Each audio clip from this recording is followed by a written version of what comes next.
first off, thank you very much for having me here. Seriously, thank you. I'm finally able to get some rest. My third son was born about 3 weeks ago, so, so it's good to be here. Thank you. I'm a software engineer at Toshiba Memory America. My focus is on open source software and improving it for SSDs, using them more efficiently. So we all know that applications are king. You know, we can definitely use storage more efficiently. Software moves faster than hardware. So software defines how storage is used, and software keeps finding more efficient ways to use the hardware. So RocksDB, it's used in a variety of different database applications. RocksDB is a storage engine that runs under these applications. And any challenges that the storage data engine faces interacting with the hardware or the SSD, those database applications will face the same problems interacting with the storage. So some of the challenges that RocksDB faces includes, write amplification upwards of 30x. And for example, if you're writing 1 gigabyte of values to the database, 30 gigabytes will eventually end up being written down to the storage device. And this is actually multiplied by the SSD's internal write amplification. So that 30 there is the application generated write amplification. And this can have a big impact on SSD endurance, or the lifetime of an SSD. You want to get as much value out of your SSDs as possible. So very quickly, how does RocksDB work? Well, you have key value pairs that come in, and as compactions happen, as those levels fill up, that key value pair gets moved down through the different levels. So the value is written initially, and then it's written again and again and again. And that's where that application generated write amplification comes in. RocksDB is generating these writes. And it occurs each compaction.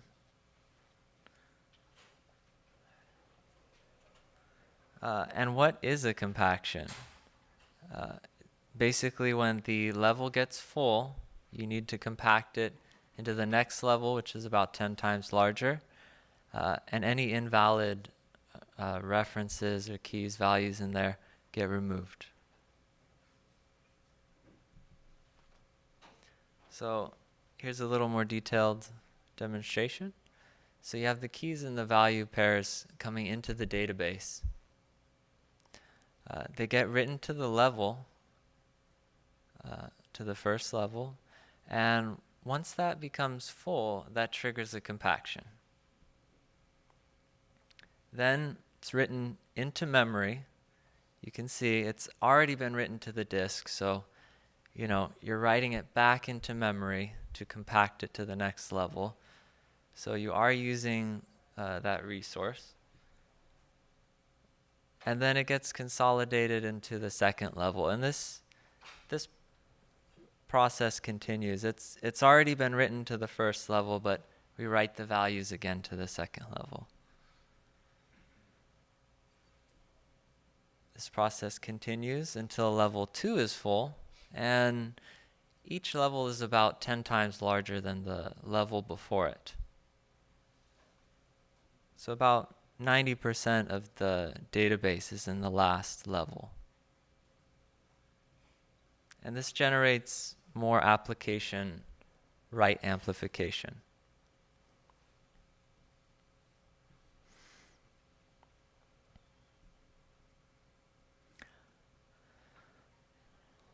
and also uses memory, uses system resources to transition it between the different levels.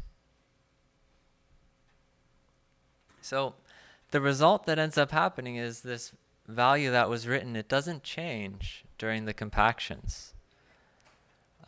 But it does have an impact on the SSD's health and overall lifetime.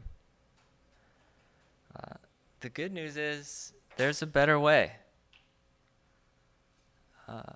And we re-architectured and modified, added a new feature to RocksDB that we think solves this SSD endurance problem.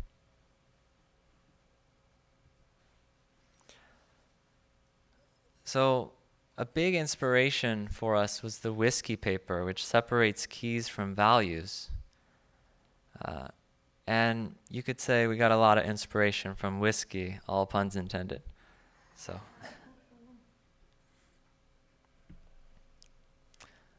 there was a lot of code work involved in splitting the keys from the values.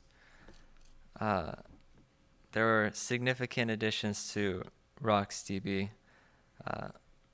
We modified the LSM tree, which normally holds the key value pairs, to instead hold a key and a reference to where the value is stored in a value log, which only writes the values once. The LSM tree, for those familiar with RocksDB, is made up of SST files, and those files hold keys. And the value log is similar. It's made up of a bunch of files, and each of these files hold values. And you want each SST file to have the same number of keys as a vlog file has the same number of values for optimal performance. One of the problems that we faced was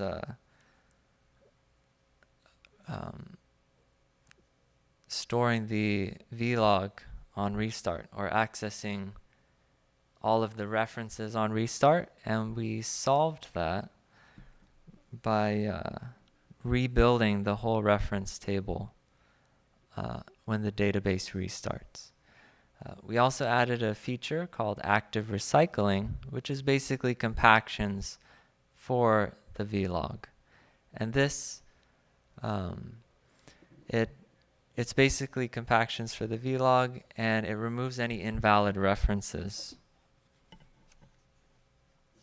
And it does this about every 100 gigabytes, so not as frequently as compactions happen in traditional RocksDB. And compactions happen in traditional RocksDB about once every second, so that's very often. The keys and the references in our solution are cached in memory in a block cache. And we made sure that everything was consistent across the keys, the references to the values, and the values.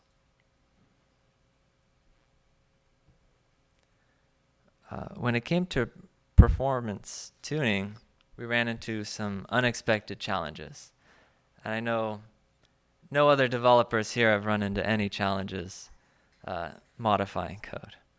So, we didn't get the performance we wanted to see, so we had to rethink our solution and fix those problems that we ran into. Also, with the separation of keys from values, we had to add more test cases. And RocksDB supplies a very thorough list of unit tests.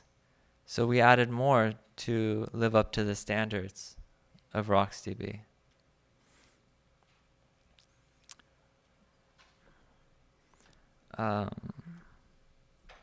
We also added several more options, more knobs to tune RocksDB.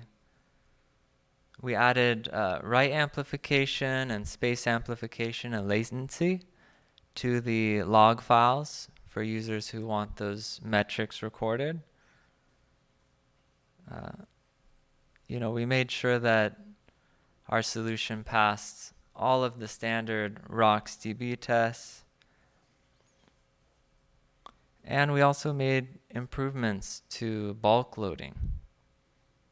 So it's faster, more efficient, better on write amplification.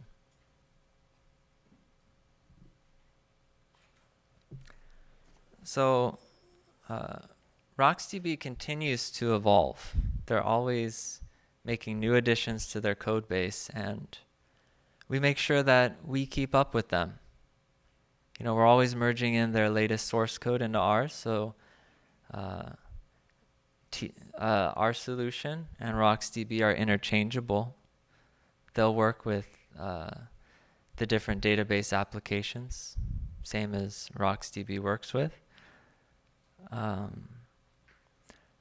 And once you compile for TRocs, you'll notice that it's just a runtime option to enable the separation of keys from values. If you don't set that option, it will still be standard RocksDB. So it's an addition, an improvement to RocksDB. You can't lose. So how does TRocksDB work? Well, you split the keys from the values, and you only write the value once. The keys and the reference to the value continue to get written over and over again as they move around in the compaction layer, depending on whether they're hot or cold. But that application-generated write amplification has a negligible impact on writes. So I've actually had several people ask about, what value sizes versus key sizes are good for TRocs. Well, it turns out that having a value size about 2 times larger than the key size will generate a performance improvement and write amplification improvement with TRocs. So average key size is around 20 bytes. That means just a value size of 40 bytes. You'll see a performance improvement. But we noticed that most use cases involve around a 400 byte value size.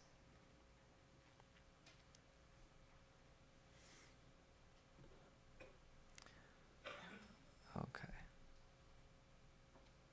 So here's a little bit more detail on what's going on. So you see the keys and the values written to the database, and then they get split up. The keys are small enough. I left out the LSM tree details here, but they're small enough to fit in the block cache in memory. So even though we have to do an extra reading the key and then reading the value, whereas RocksDB only reads the key and the value pair, we're still able to maintain performance. And we see a huge improvement in SSD endurance, which means that the lifetime of your SSD increases significantly.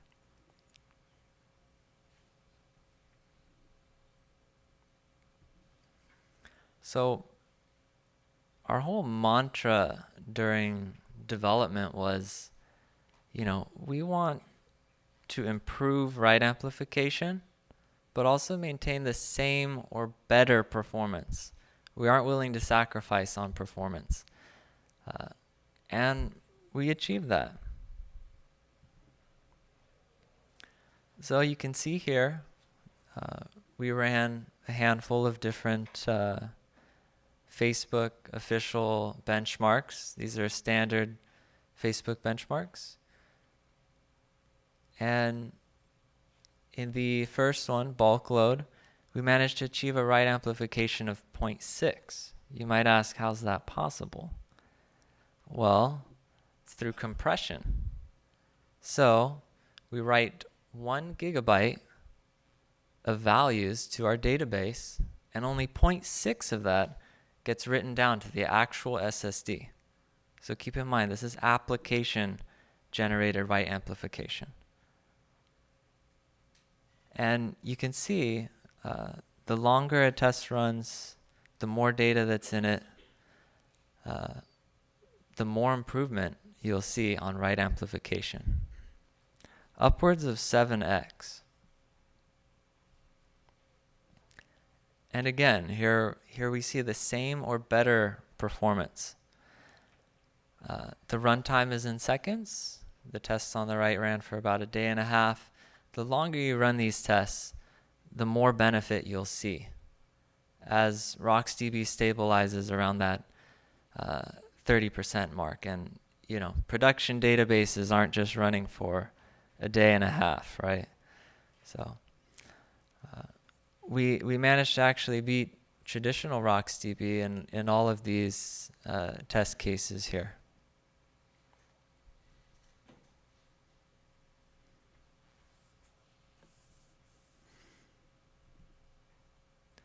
All right, so tuning and optimization, every database is different. You know, RocksDB has a lot of knobs, hundreds of different knobs to turn. You know, the settings can be confusing. And if you leave the defaults, you're not guaranteed to have an optimal configuration. So how do we get around that? Well, I went ahead and added this feature, just a simple spreadsheet. You plug in a handful of values ranging from the projected value size you expect to CPU cores, and then you get some known good settings. And I've ran across a wide range of different processors, cores, value sizes, key sizes, different things, and it always proves to be very reliable on delivering near optimal performance.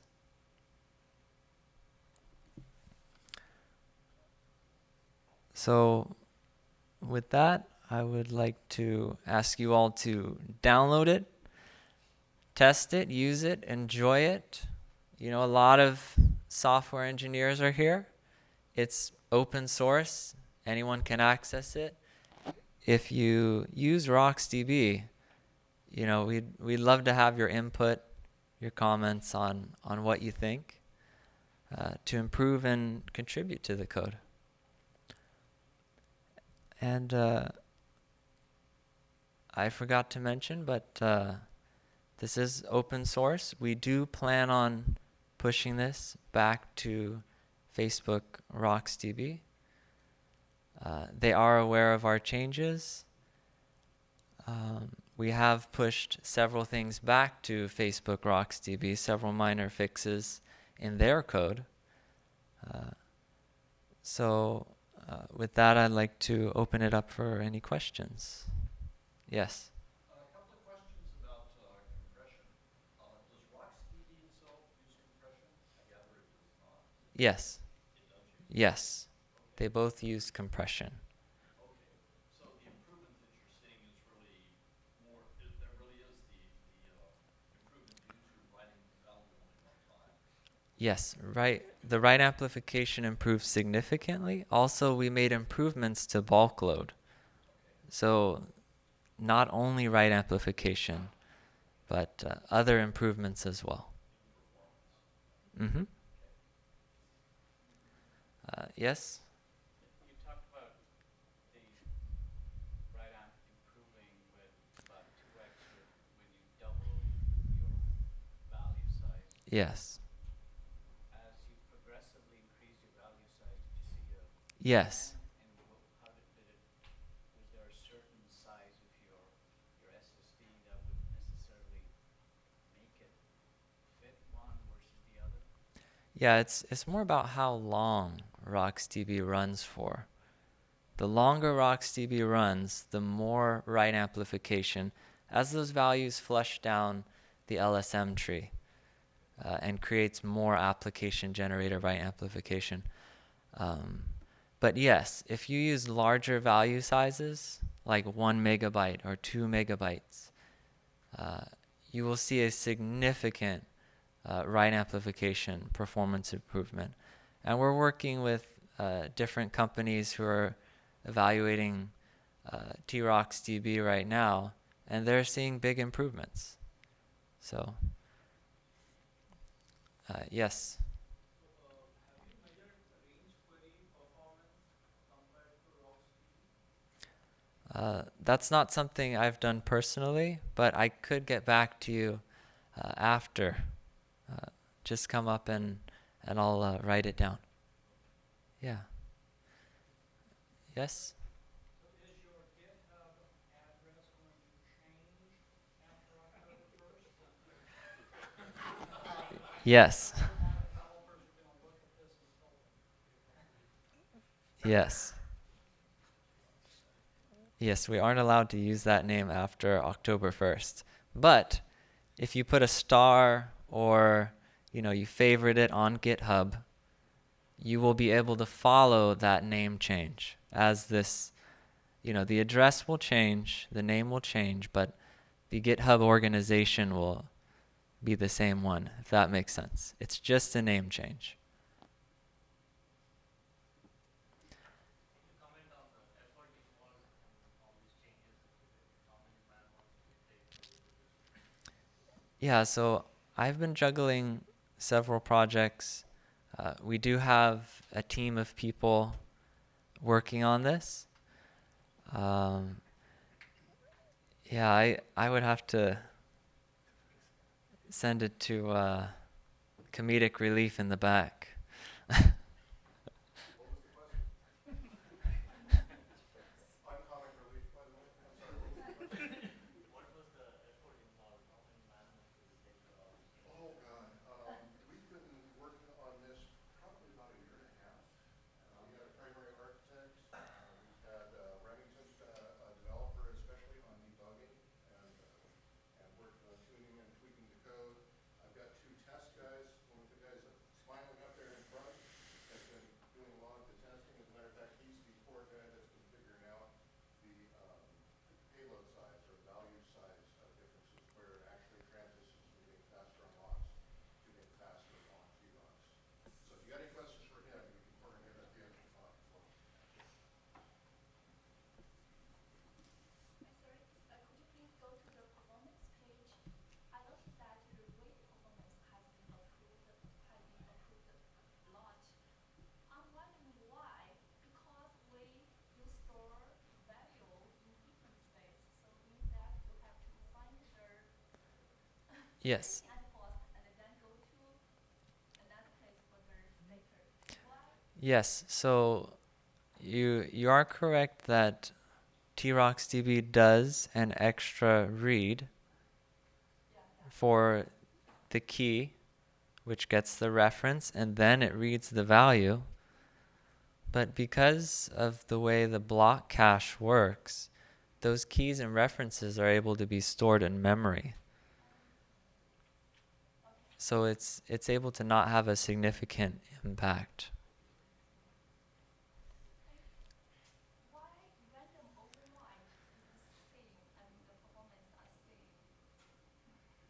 I'm wondering because you store the value in different space, so the compaction will, there will be less compaction, right? Yeah, So any benefit for the remind? yeah. So random overwrite was a unique test case. There's been many changes in Facebook RocksDB, and we integrated those changes.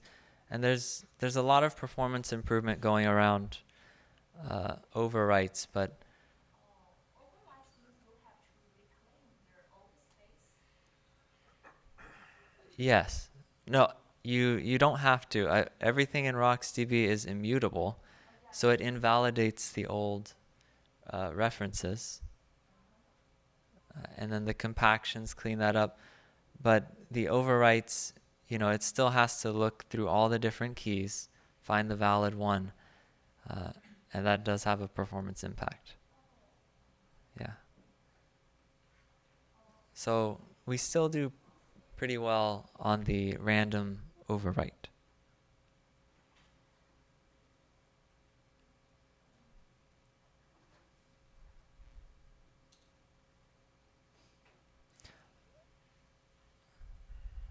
All right.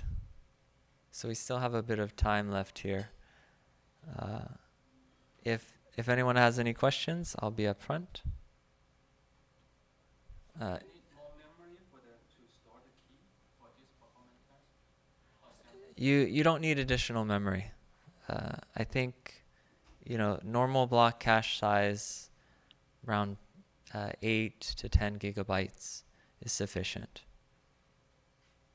And if you compare it to traditional RocksDB, 8 to 10 gigabytes storing key value pairs, that could, you might not see as much of a performance improvement. Whereas 8 gigabytes in TRocksDB will have a significant impact on performance. If there is no block cache in TRocksDB, then it would require looking up 2 times on the SSD. But SSDs do reads very quickly and efficiently. Sorry. So during the TRocs, you store the key and the correlation, and each level, right, to do compaction, but the value doesn't join the compaction. So during the compaction, do you need to move the value to a new file? I mean, during the compaction, do you need to do any operation on the value part?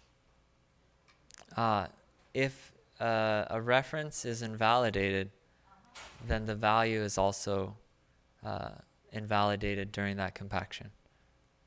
So if the value is valid, so just leave it here? Yeah, I think we can talk more after. Yes, question?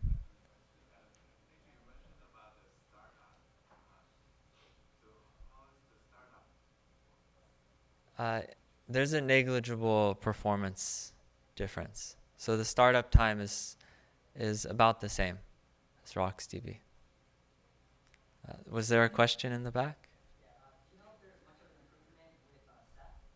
Yes. So we have some people evaluating Ceph with TRocksDB, and they have noticed a significant performance improvement depending on their workload. If your value sizes are 20 bytes and your key sizes are 20 bytes, you might not see a big performance improvement. But if your value sizes are 400 bytes, which is still pretty small, you will see a significant performance improvement. So, please download it, test it, try it out. Let us know what you think. And I'm always happy to answer any questions. Feel free to reach out to me anytime. You can find my contact information on that link until October 1st.